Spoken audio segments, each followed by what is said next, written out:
Hello and welcome back to the Limitless Performer podcast, the podcast where we talk about well-being in the performing arts, because being your best on stage starts with looking after yourself off stage. Today we're diving into something that doesn't get spoken about nearly enough: careers beyond the stage. The bigger picture of what it means to build a life around performing, not just within it. Now, I know, no one goes to drama school because they want to talk about side jobs or backup plans. I didn't either. We all go in with the same dream: to perform, to create, to make a living doing what we love. And for a long time, I thought that even thinking about anything else meant that I was failing at that dream. And let's be honest, from day one, we're bombarded with messages like, the performing industry is tough, or 9 out of 10 of you won't make it. That's everywhere, even your first day inductions. And that's not what this podcast is. This isn't another lecture about how the industry will crush you or about how you're not working hard enough. Here we flip that narrative. This episode isn't about giving up on performing. It's about expanding your idea of success so you can build a life that actually works for you, not just one that looks good on paper or on Spotlight. When I first left drama school, I was living in London with rent to pay, auditions to get to, and a dream that didn't exactly come with a payslip. I remember being offered a full-time job to work at a drama school. It sounded stable, exciting even, but they told me I wouldn't be able to have time off for auditions. And I remember that moment so clearly because it felt like a choice between security and possibility, between paying my bills and chasing my dream. And at that point, it felt like if I wanted to continue pursuing this dream, my only option was minimum wage work, flexible hospitality shifts, front of house, anything that would let me dash off to an audition with a few hours' notice. It's exhausting, and honestly, it can start to mess with your sense of worth.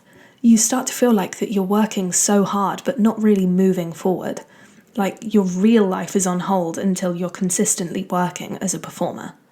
So today I want to open that conversation, to take the shame, the secrecy, and the burnout out of this whole topic.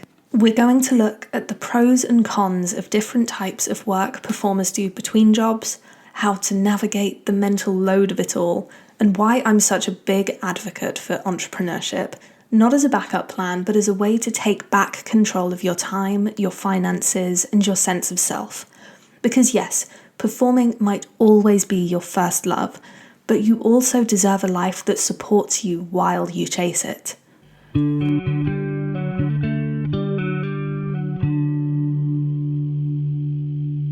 Let's be honest, no one goes to drama school excited to talk about backup plans. From day one, we're trained to live and breathe performing.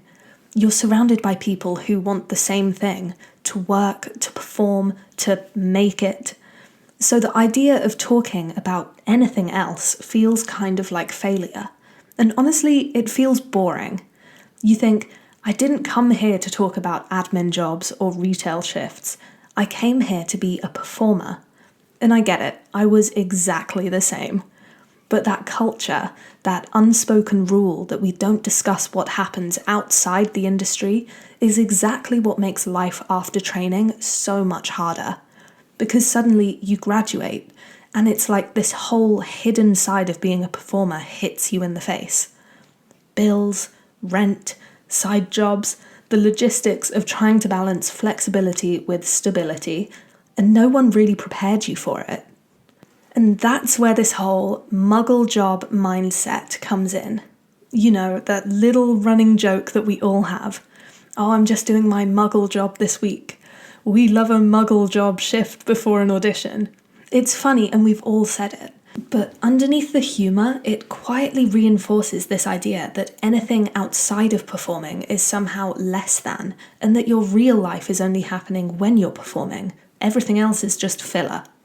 It's subtle, but it's powerful, because if we constantly call it a muggle job, we're separating it from our identity as artists. We're saying, this isn't really me, it's temporary, this is survival, this is what I have to do until my real life starts again. And that's where shame creeps in. You start to feel like you're falling behind if you're not constantly performing.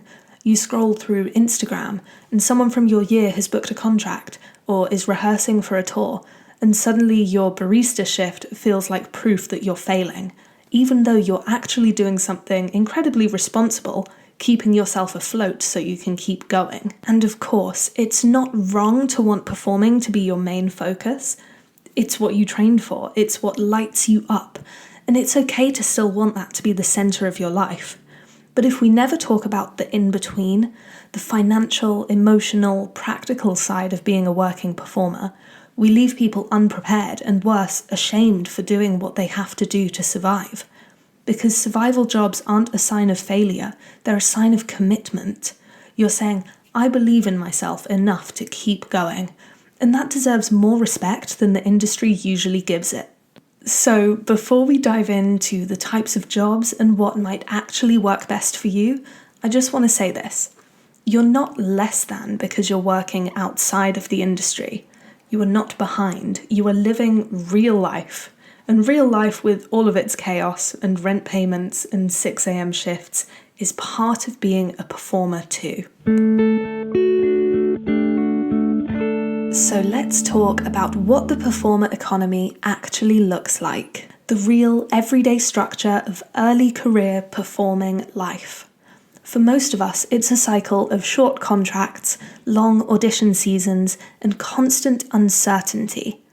You might book a contract that lasts a few weeks or a few months, panto season, summer rep, cruise, maybe a tour, and then suddenly you're back in the in-between. You go from performing 6 nights a week, feeling completely alive and fulfilled, to, let's say, January, when the contract ends and the emails go quiet and it feels like you're right back where you started.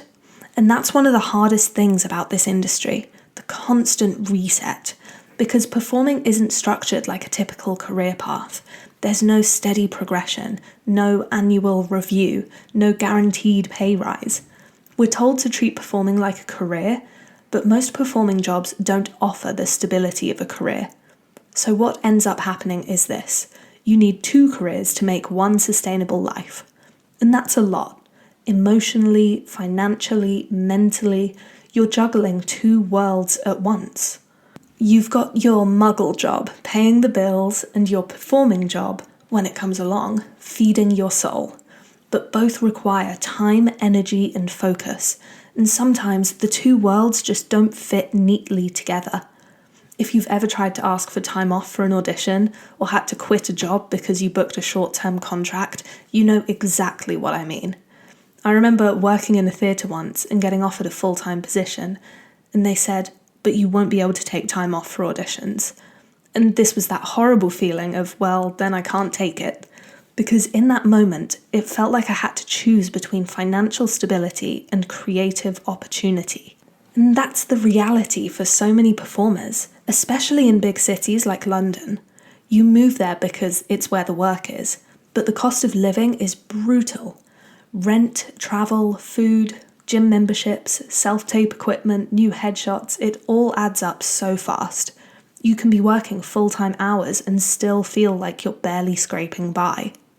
And then there's this constant tension between flexibility and financial growth. You need a flexible job so you can say yes to auditions, but most flexible jobs, front of house, hospitality, bar work, tutoring, they don't offer much progression. You're often on minimum wage, working irregular hours, trying to keep your energy up for the thing you actually want to be doing. It's like you're trapped in a loop. You stay flexible for the industry, but the industry might not call you for months on end, and that can be really hard mentally. You start to question your choices. Am I wasting time? Am I falling behind? Should I be doing something more stable? And at the same time, you're trying to hold on to your bigger dreams, because yes, you love performing, but you're also human. You want to travel, maybe buy a house one day, to feel comfortable, to plan ahead. And when every penny depends on unpredictable work, that can feel almost impossible. And here's what I think we need to talk about more openly. That doesn't mean you're not passionate enough. That doesn't mean you've given up on the dream. It means you're navigating an industry that wasn't built with financial sustainability in mind. You're doing your best to build something solid within it. Performers are some of the most adaptable, resilient, and resourceful people I know, but we deserve more than just surviving. We deserve to build lives that work, creatively, emotionally, and financially. And that starts with acknowledging that the system itself often makes that really, really hard. Let's talk about the muggle job. Now, I know the term gets thrown around a lot, and it's funny, right? It's part of our shared theatre language. But underneath the humour, it can carry a bit of shame, like anything outside of performing is somehow less than. But here's the truth. There's no such thing as just working in a cafe or just working front of house. Those jobs are a part of the infrastructure that supports your artistic life. They're what keeps you afloat, financially, emotionally, sometimes even socially in between contracts. And actually, they build incredible skills that feed back into your work as a performer. Think about it. Working in hospitality or retail teaches you resilience, communication, time management, empathy, emotional intelligence. You learn to stay composed under pressure, to read people quickly, to connect. You learn how to work with all kinds of personalities, from a stressed customer to a team member who's had a rough day. You learn teamwork, patience, and professionalism in environments that aren't easy. And those are the same skills that make you a great company member, a grounded colleague, and a good storyteller on stage. When I worked front of house, I learned so much about audiences, timing, energy, body language, the flow of the show from the other side. I learned professionalism, punctuality, and how to talk to literally anyone.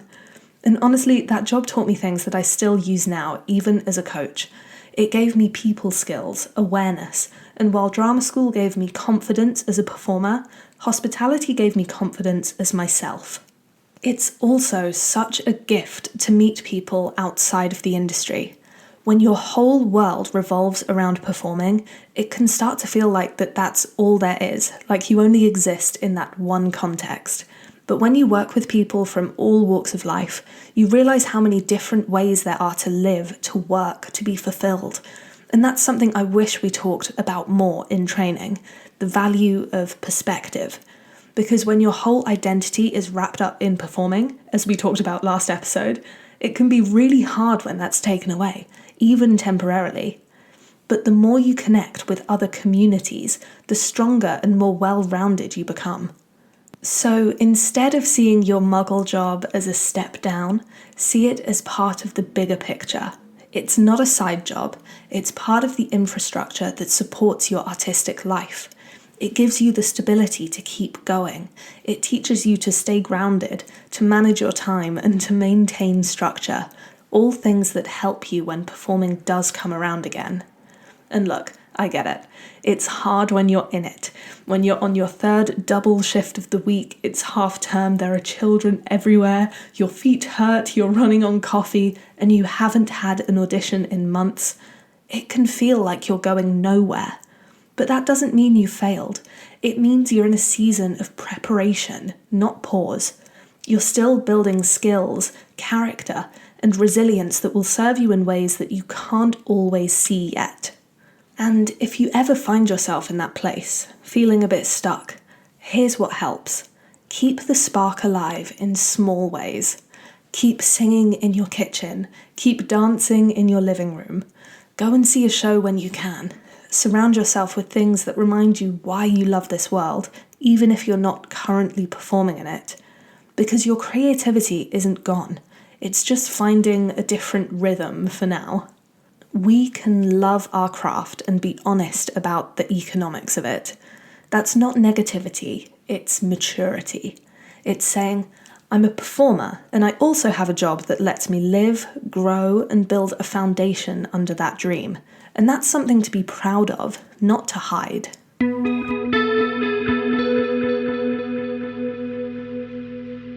Eventually, I realised I didn't just want to wait for someone to give me a job.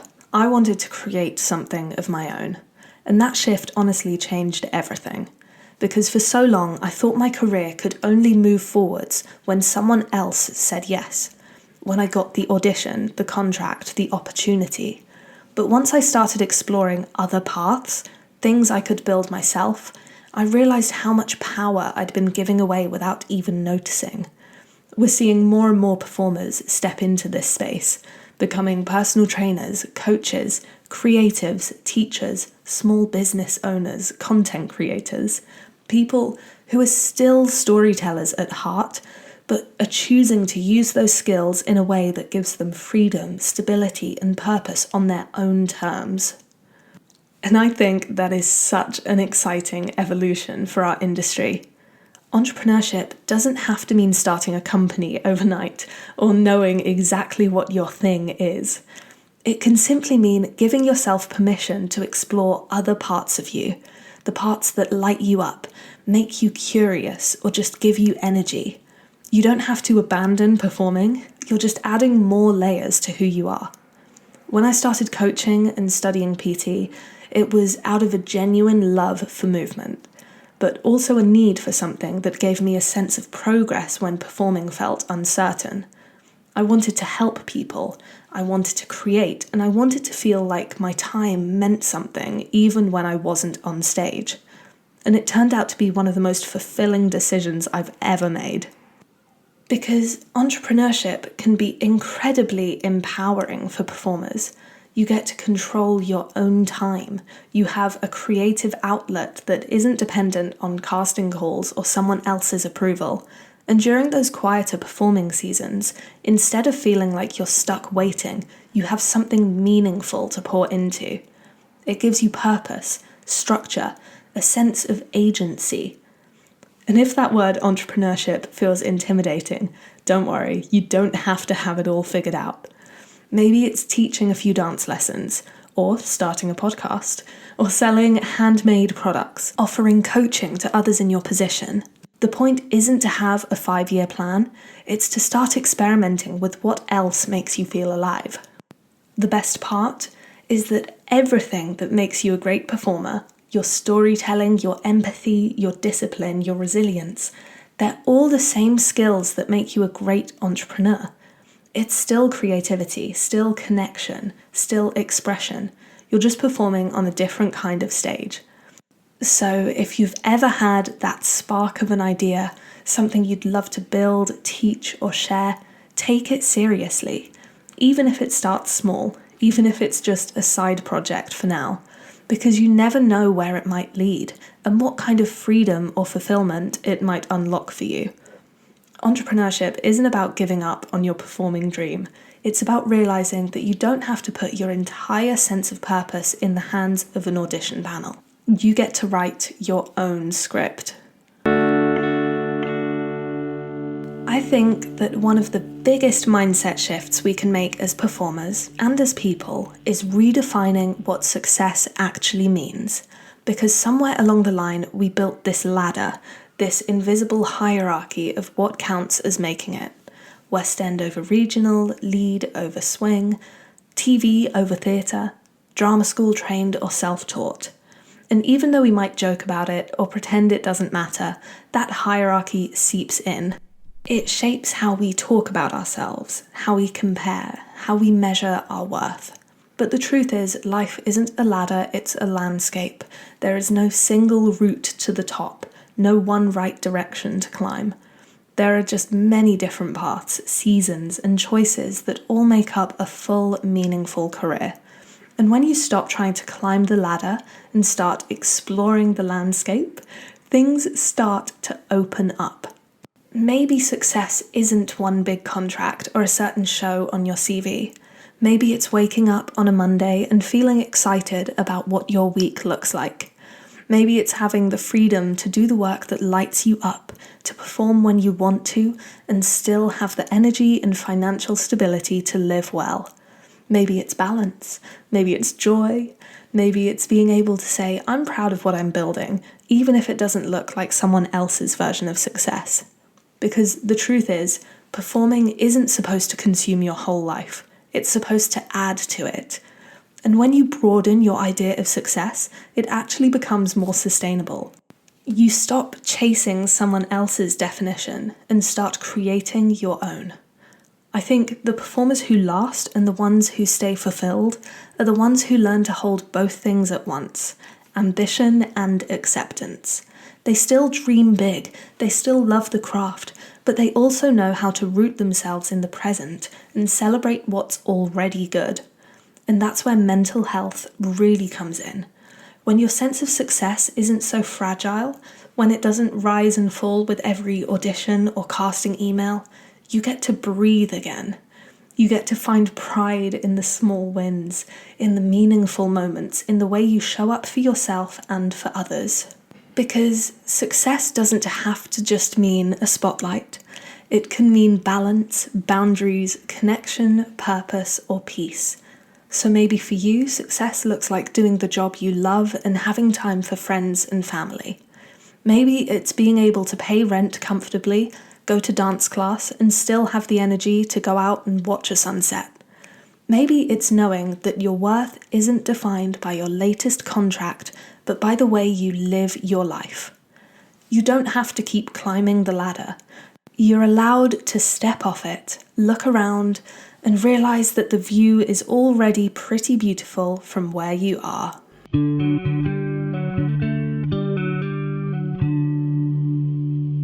If there's one thing I want you to take from today's episode, it's this.